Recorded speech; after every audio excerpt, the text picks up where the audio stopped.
নমস্কার বন্ধুরা, ভার্সেটাইল হবিসে আপনাদের সকলকে স্বাগত জানাই। আজকে যে ভিডিওটি আপনাদের সাথে শেয়ার করতে চলেছি সেটা হলো ট্র্যাডিশনাল বাঙালি শুক্তো রেসিপি। তো অনেক সময় অনুষ্ঠান বাড়িতে খাওয়া শুক্তো আর বাড়িতে বানানো শুক্তোর মধ্যে অনেকটা পার্থক্য থাকে, কিন্তু কেন এই পার্থক্য? তো চলুন আজকের এই ভিডিওতে দেখে নিন আপনারা কি করে ট্র্যাডিশনাল ওয়েতে অনুষ্ঠান বাড়ির মতো স্বাদের শুক্তো রেসিপি আপনারা নিজের বাড়িতে খুবই সহজে তৈরি করতে পারবেন। শুক্তো বানানোর জন্য আমাদের বেশ কিছু সবজির দরকার, এবং আমরা যে সবজিগুলি নিয়ে শুক্তো বানাবো আজকে সেগুলি হলো আলু, উচ্ছে, বেগুন, সজনে বা ড্রামস্টিক, কলা এবং পটল, এবং এর সাথে আমরা কিছু নিয়েছি পোস্ত বাটা।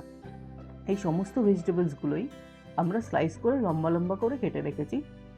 সবার প্রথমে আমরা কড়াইতে তেল দিয়ে একে একে এই সমস্ত সবজিগুলিকে ভেজে নেব। কড়াইতে তেল দিয়ে আমরা তাতে দিয়ে দেবো স্লাইস করে রাখা উচ্ছে, এবং তাতে দিয়ে দেবো একটু লবণ, এবং এই লবণটি একইবার আমরা মাত্র দেব, এবং ওই একই তেলে সমস্ত ভেজিটেবলসগুলোকে আমরা ভেজে রাখবো। উচ্ছেগুলি তেলে দেওয়ার পর এগুলোকে হালকা নাড়তে থাকবো এবং ভাজতে থাকবো যতক্ষণ না পর্যন্ত উচ্ছেগুলি হালকা বাদামি রঙের হয়ে ওঠে। বাদামি রঙের হয়ে এলে এগুলোকে কড়াই থেকে নামিয়ে সরিয়ে রাখতে হবে।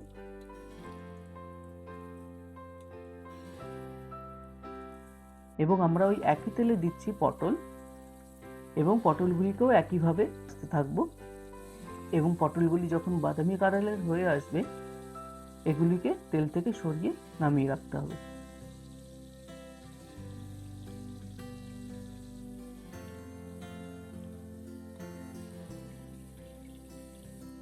এরপর ওই একই তেলে আমরা দিয়ে দিচ্ছি স্লাইস করে রাখা কলা, এবং কলাগুলিকেও একইভাবে ভাজতে থাকতে হবে।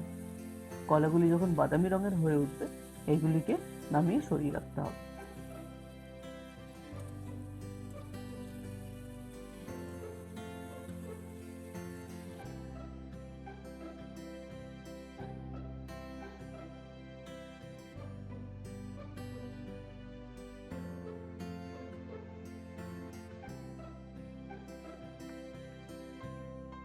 কলাগুলি ভাজা হয়ে গেলে তারপর ওই একই তেলে আমরা দিয়ে দেব আলু, এবং একই সাথে দিয়ে দেব স্লাইস করে রাখা বেগুন।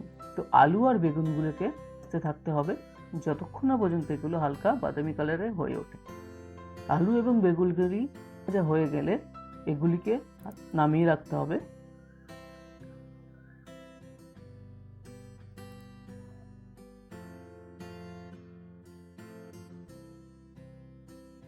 এখানে আপনারা দেখতে পাচ্ছেন এগুলো প্রায় ভাজা হয়ে গেছে। এগুলো ভাজা হয়ে গেলে আমরা ধীরে ধীরে এই আলু আর বেগুনগুলিকে নামিয়ে রাখবো।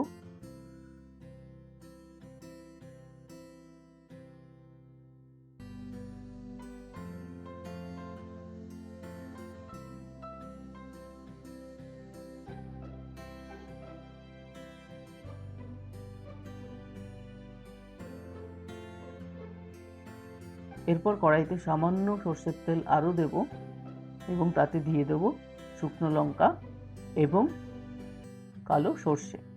শুকনো লঙ্কা এবং সর্ষে দানাগুলি হালকা ভাজা হয়ে গেলে তাতে আমরা সমস্ত ভেজিটেবলসগুলো যেগুলো আমরা হালকা ভেজে রেখে দিয়েছি সেগুলিকে একসাথে দিয়ে নাড়তে থাকবো, এবং তার উপরে দিয়ে দেবো কাঁচা ড্রামস্টিকগুলি, এবং ধীরে ধীরে নেড়ে ভাজতে থাকবো। সমস্ত সবজিগুলি হালকা ভাজা হয়ে গেলে তাতে দিয়ে দেবো আমরা পোস্ত বাটা। পোস্ত বাটাটা দিয়ে সমস্ত সবজিগুলিকে নাড়িয়ে ভেজে নিতে হবে।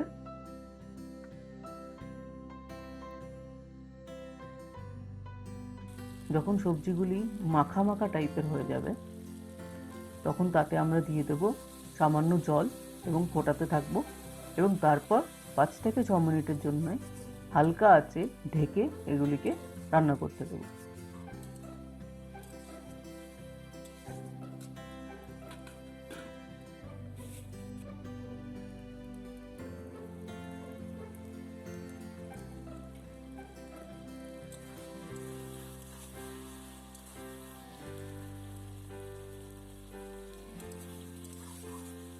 জলটা যখন একটু শুকিয়ে আসবে তখন তাতে আমরা দিয়ে দেব দুধ।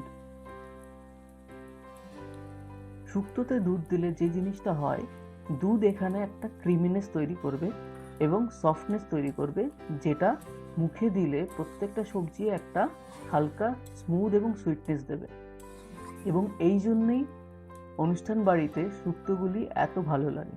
আমরা বাড়িতে যেটা ইউজ করি সাধারণত পোস্ত বাটা দিয়ে আমরা শুধু শুক্তোটা বানাই, কিন্তু দুধ দিলে কি হবে, পোস্তর সাথে সাথে এটা একটা রিচনেস আর ক্রিমিনেস তৈরি করবে প্রত্যেকটা সবজির মধ্যে, যেটা অ্যাকচুয়ালি খুবই ভালো লাগবে।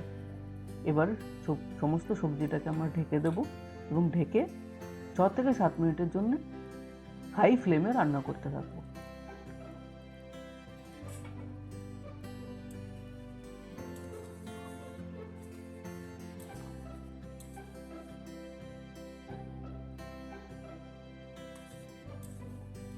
যখন সবজিগুলো সেদ্ধ হয়ে যাবে তখন তাতে আমরা দিয়ে দেবো বাড়িতে তৈরি ঘি।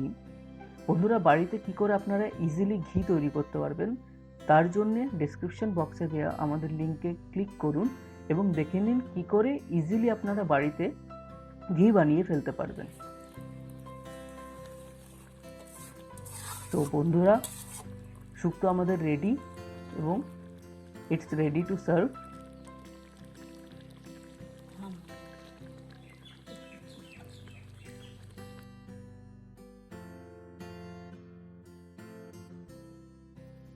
আশা করছি এই ভিডিওটি আপনাদের খুবই ভালো লেগেছে।